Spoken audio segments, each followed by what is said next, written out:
Assalamualaikum warahmatullahi wabarakatuh. Para mahasiswa dan mahasiswi yang berbahagia, kali ini saya akan mengantarkan tentang materi masyarakat, ya, tentu dengan mata kuliah antropologi. Konsep atau teori tentang masyarakat atau pemahaman tentang masyarakat itu sangat penting untuk kita pelajari. Ada beberapa disiplin ilmu yang mempelajari hal ini, khususnya sosiologi, kemudian psikologi, termasuk juga diantaranya adalah antropologi. Tapi sesungguhnya banyak ilmu yang berkaitan tentang studi yang mempelajari tentang masyarakat, termasuk kesehatan. Di awal saya sudah jelaskan. Tetapi khusus mempelajari masyarakat itu lebih cenderung dipelajari oleh sosiologi. Dan saya tidak banyak menggunakan pendekatan sosiologi untuk membahas tentang masyarakat, karena mata kuliah kita ini adalah mata kuliah antropologi. Sesungguhnya juga saya sebenarnya studi atau background pendidikan saya itu adalah jurusan sosiologi, sehingga menarik untuk kita bahas. Pentingnya mempelajari masyarakat ini tentu banyak ya manfaatnya. Yang pertama yaitu menambah cakrawala keilmuan kita secara akademis, dan secara praktis kita berada di tengah-tengah masyarakat, hidup bersama dengan masyarakat.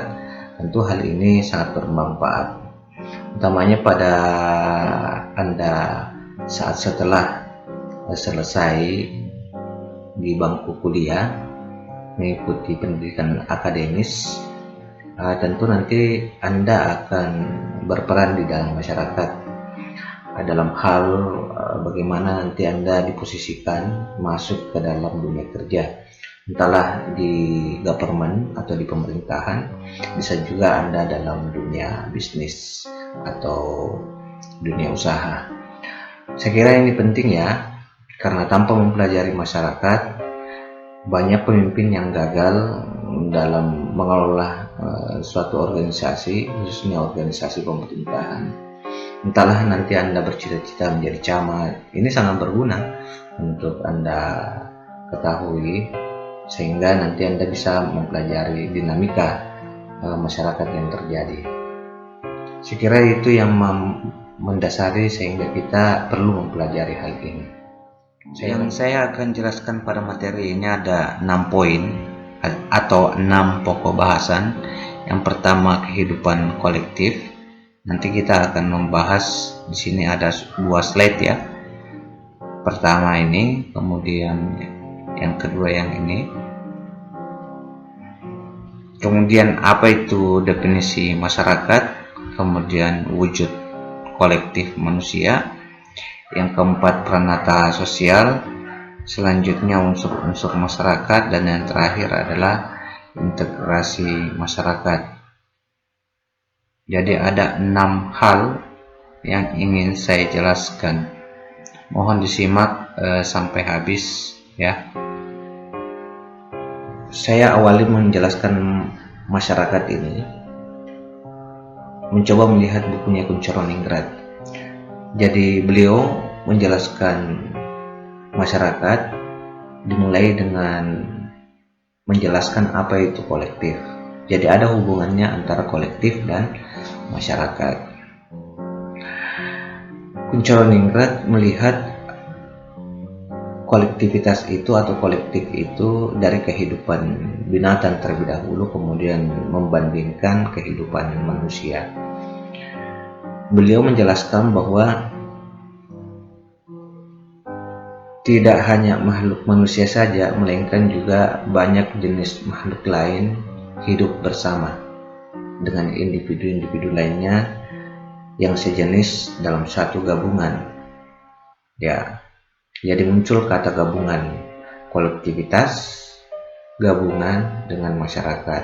Jadi individu-individu yang berkumpul menjadi satu kesatuan, membentuk gabungan. Ya, itulah nanti kita akan hubungkan dengan kolektif. Beliau mencontohkan dari ilmu mikrobiologi misalnya. Kita mengetahui banyak jenis protozoa, tahu kan? Makhluk yang bernama protozoa.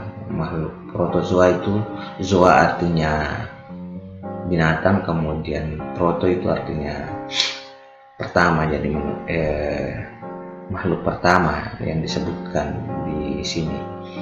Hidup bersama dengan makhluk sel sejenis dalam satu kolektif sebanyak ribuan sel yang masing-masing tetap merupakan individu-individu sendiri. Dalam kolektif-kolektif protozoa misalnya ada yang disebut dengan makhluk heteraktinia. Itu ada pembagian kerja yang nyata antar subkolektif. Saya ulangi, ada pembagian kerja yang disebut sebagai subkolektif. Jadi ada kolektif, ada subkolektif. Ada subkolektif yang terdiri dari ratusan sel yang fungsinya mencari makan bagi seluruh kolektif. Ada subkolektif yang lain yang fungsinya memproduksi jenis dengan cara membelah diri. Ada juga subkolektif yang fungsinya meneliti keadaan lingkungan dengan kemampuannya membedakan suhu yang terlalu tinggi atau terlampau rendah. Ada juga yang berfungsi untuk mendeteksi adanya bahan yang dapat dimakan. Ada juga yang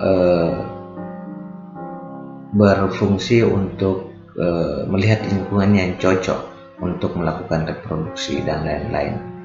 Saya kira menarik yang diilustrasikan oleh Kunchoro-Ningrat untuk melihat kolektivitas ini dengan mencontohkan binatang. Lanjut, saya akan jelaskan memahami kolektif ya. Di dalam bukunya Kunchoro-Ningrat itu menjelaskan bahwa salah satu yang menarik untuk kita pelajari dari binatang ini, dari kehidupan kolektifnya adalah semut.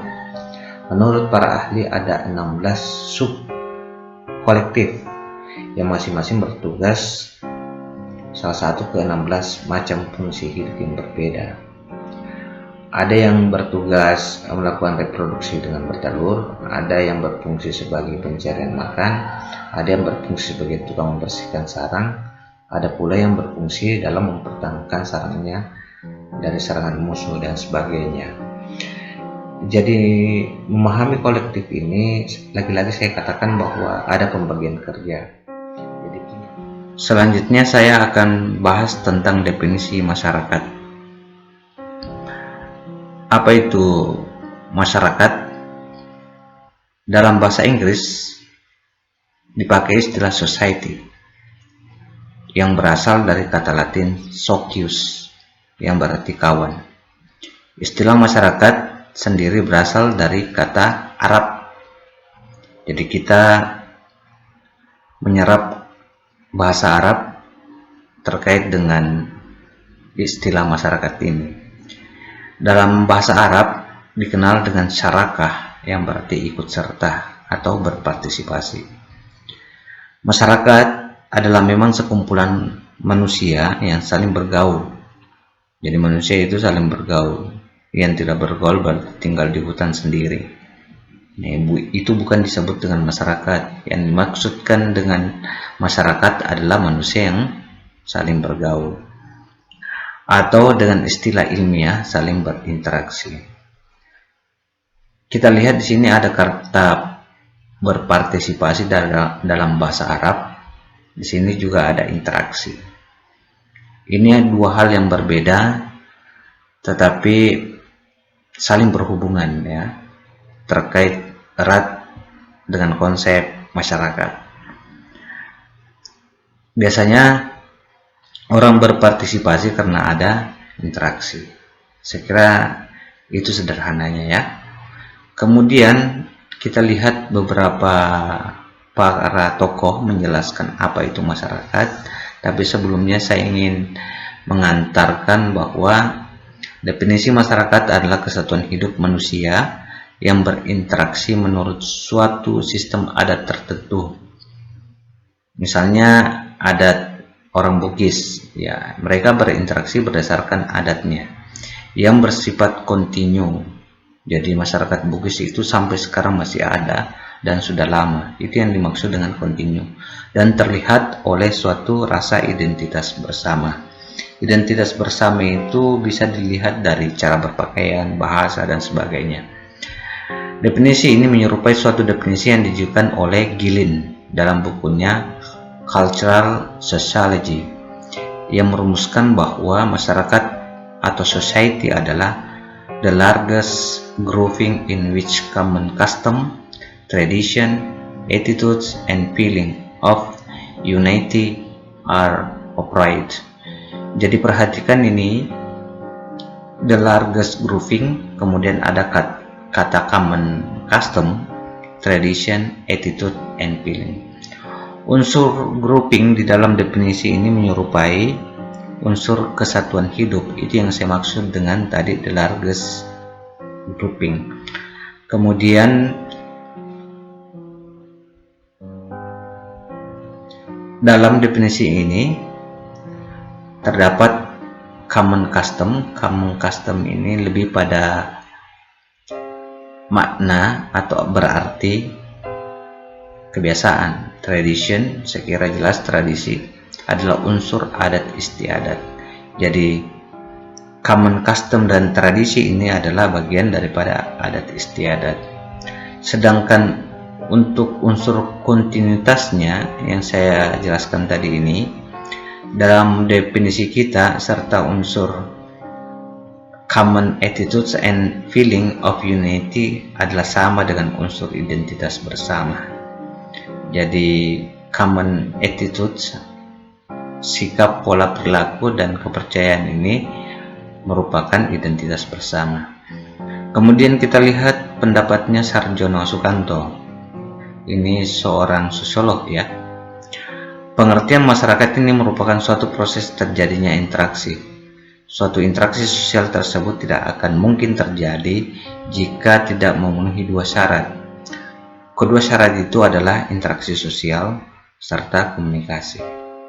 Jadi interaksi tidak bisa terjadi kalau tidak ada interaksi sosial itu sendiri dan komunikasi. Kalian kan tahu kan apa itu interaksi? Saya sudah jelaskan pada pertemuan atau mata kuliah yang lain. Kalau Anda mengambil mata kuliah sosiologi dan saya dosennya, saya sudah jelaskan ini apa itu interaksi. Interaksi dibagi dua, ada interaksi asosiatif, kemudian ada interaksi disasosiatif. Menurut Selo Sumarjan, pengertian masyarakat merupakan orang-orang yang hidup bersama. Jadi kalau ada orang-orang yang hidup bersama, itulah masyarakat, serta menghasilkan suatu kebudayaan. Saya kira ini saja pengantar kita untuk memahami apa itu definisi masyarakat. Nanti kita akan lebih banyak mengenal masyarakat ini pada penjelasan berikutnya. Selanjutnya saya akan membahas masalah pokok bahasan pranata sosial. Jadi berbicara masalah pranata sosial, saya awali dengan menjelaskan sistem tingkah laku sosial yang bersifat resmi serta adat istiadat dan norma yang mengatur tingkah laku itu. Dalam ilmu sosiologi dan antropologi pranata disebut juga institution ya, dalam bahasa Inggris. Pranata adalah suatu sistem norma khusus menata suatu rangkaian tindakan berpola ya, guna memenuhi keperluan khusus dari manusia dalam kehidupan masyarakat. Jadi konsep pranata atau institusi itu telah lama berkembang dan dipergunakan dalam sosiologi. Sebaliknya dalam ilmu antropologi itu konsep pranata ini kurang digunakan. Jadi pada kesimpulannya adalah pranata itu adalah sistem norma atau aturan mengenai suatu aktivitas masyarakat yang khusus. Lembaga atau institut adalah badan atau organisasi yang melaksanakan aktivitas itu. Jadi kalau Anda melihat suatu lembaga, ya lembaga itu kan banyak, ada lembaga pendidikan, ya. Pasar juga itu merupakan lembaga sebenarnya. Ada bukan hanya pendidikan ya, ada sepak bola juga itu ada lembaga. suatu lembaga atau perkumpulan atau organisasi. Contoh misalnya di bidang pendidikan, lembaga ini pendidikannya kemudian untuk mengatur aktivitas pendidikan di dalamnya, proses belajar mengajar, tentu dibutuhkan suatu aturan atau norma. Nah, ini yang disebut dengan pranata, aturan dan normanya. Kalau kita proses pembelajaran perkuliahan sekarang kan yang menjadi aturan adalah tata tertib, kemudian ada kontrak kuliah. Itu yang dimaksud dengan pranata sosial. Jadi saya nanti akan jelaskan ya. Setelah ini akan saya jelaskan fungsi pranata. Apa itu fungsi pranata sosial? Selanjutnya saya akan membahas tentang fungsi pranata. Ada 8 ya fungsi pranata yang bisa kita lihat dari slide ini. Saya sisa menyebutkan saja karena panjang ya kalau saya jelaskan. Yang pertama adalah pranata yang berfungsi memenuhi keperluan kehidupan kekerabatan. Itu fungsi pertama. Kata kekerabatan ini lebih erat kaitannya dengan konsep kalau dalam Islam namanya silaturahim. Kalau dalam budaya Bugis banyak istilah yang berhubungan dengan ini. Misalnya saja sipakamase, sipatuo, dan sebagainya. Kemudian pranata berfungsi memenuhi keperluan manusia untuk mata pencarian hidup. Sekira jelas, pranata juga berfungsi memenuhi keperluan penerangan dan pendidikan manusia. Jadi pranata kalau kita istilahkan dengan aturan ini mendidik manusia. Kemudian pranata berfungsi memenuhi keperluan ilmiah manusia. Jadi pranata juga mendorong manusia untuk mempergunakan akal pikirannya, termasuk logika atau rasionalnya, termasuk juga sebenarnya melakukan penelitian tentang apa yang mereka tidak tahu kemudian mencari tahu. Itu lebih pada pengamatan atau yang kita kenal dengan istilah empiris. Kemudian selanjutnya pranata berfungsi memenuhi keperluan manusia dalam menghayati rasa keindahan. Jadi pranata identik juga dengan estetika atau rasa keindahan. Kalau harmonis itu kan juga indah kan? Ya. Kemudian selanjutnya pranata berfungsi memenuhi keperluan manusia untuk berhubungan dan berbakti kepada Tuhan. Ini jelas dalam Islam punya kitab yang namanya Al-Quran. Jadi menuntun manusia untuk berbakti kepada Tuhan. Dalam agama yang lain pun ada kitab-kitabnya bagaimana cara berbakti kepada Tuhan. Itu merupakan aturan. Nah, dan kalau Islam dikenal ada wajib, ada sunnah. Kemudian pranata berfungsi memenuhi keperluan manusia untuk mengatur dan mengelola keseimbangan kekuasaan. Ada penguasa, ada yang dikuasai. Di situ ada perlu keseimbangan, sehingga mencegah manusia, khususnya penguasa, untuk melakukan penindasan kepada rakyatnya. Kalau dalam istilah negara biasa disebut dengan konstitusi. Selanjutnya pranata berfungsi memenuhi keperluan fisik dan kenyamanan hidup manusia. Ya tentu dengan adanya aturan-aturan atau norma-norma ini membentuk pola perilaku manusia untuk memberikan rasa kenyamanan.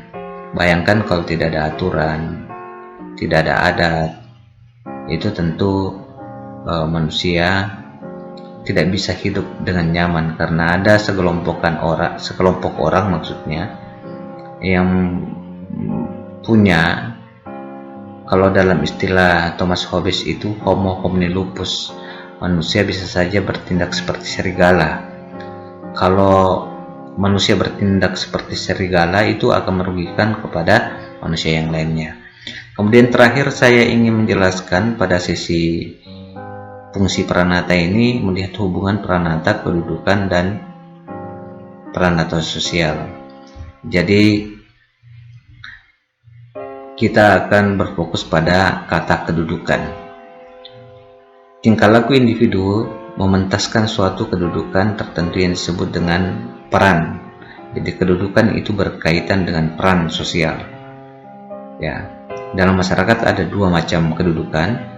Yang pertama adalah kedudukan ascribed status dan yang kedua adalah accept status. Ascribed status adalah kedudukan yang dapat diperoleh dengan sendirinya. Ya, kita lihat misalnya kalau anak bangsawan, tentu itu mereka dapatkan dengan sendirinya karena orang tuanya adalah bangsawan. Bedanya dengan accept status, kedudukan yang hanya dapat diperoleh dengan usaha. Misalnya kekayaan itu harus melalui dengan usaha. Dengan adanya kekayaan tentu mempunyai status sosial yang lebih tinggi dibandingkan yang lainnya. Itulah kedudukan yang diterimanya melalui usaha. Sekarang saya ingin menjelaskan apa itu unsur-unsur masyarakat. Ada 7 unsur-unsur masyarakat yang dikemukakan oleh Kuncoro-Ningrat dalam bukunya. Yang pertama adalah masyarakat, yang kedua adalah kategori sosial, yang ketiga golongan sosial, yang keempat kelompok dan perkumpulan, yang kelima bagan kelompok dan perkumpulan, yang keenam ikhtisar mengenai beragam wujud kesatuan manusia, yang terakhir itu adalah interaksi antar individu dalam masyarakat. Ketiga unsur ini saling berkaitan dan tidak bisa dipisahkan satu sama lain. Jadi pertama masyarakat adalah sekumpulan manusia yang saling bergaul. Dengan istilah ilmiahnya itu adalah saling berinteraksi ya. Ada prasarana, tentu untuk berinteraksi di sini diperlukan sarana untuk berinteraksi yang menyebabkan warga dari satu kelompok manusia saling berinteraksi. Yang kedua, ada kategori sosial, adalah kesatuan hidup manusia yang terwujud karena adanya suatu ciri atau suatu kompleks ciri objektif yang dapat dikenakan kepada manusia-manusia itu. Yang ketiga, golongan sosial.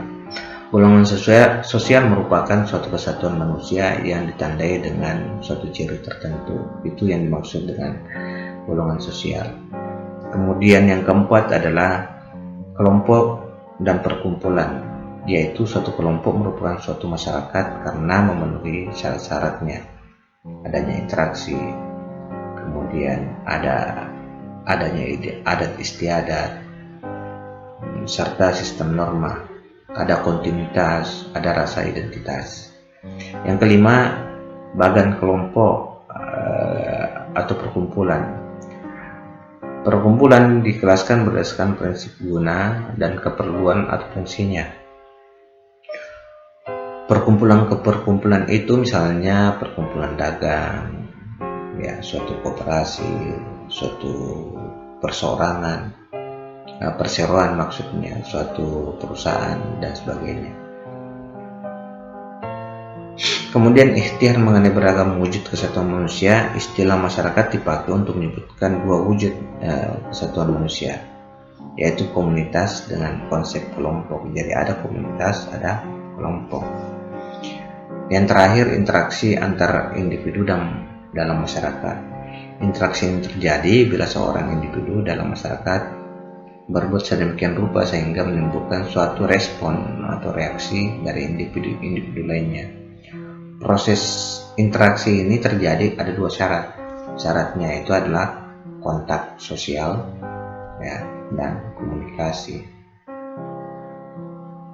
Ya, orang tidak akan bisa membuat interaksi kalau tidak ada kontak, ya, atau komunikasi. Pembahasan tentang kontak dan komunikasi saya jelaskan di mata kuliah sosiologi. Di bagian terakhir ini yang saya ingin jelaskan adalah integrasi masyarakat, hubungannya dengan struktur masyarakat.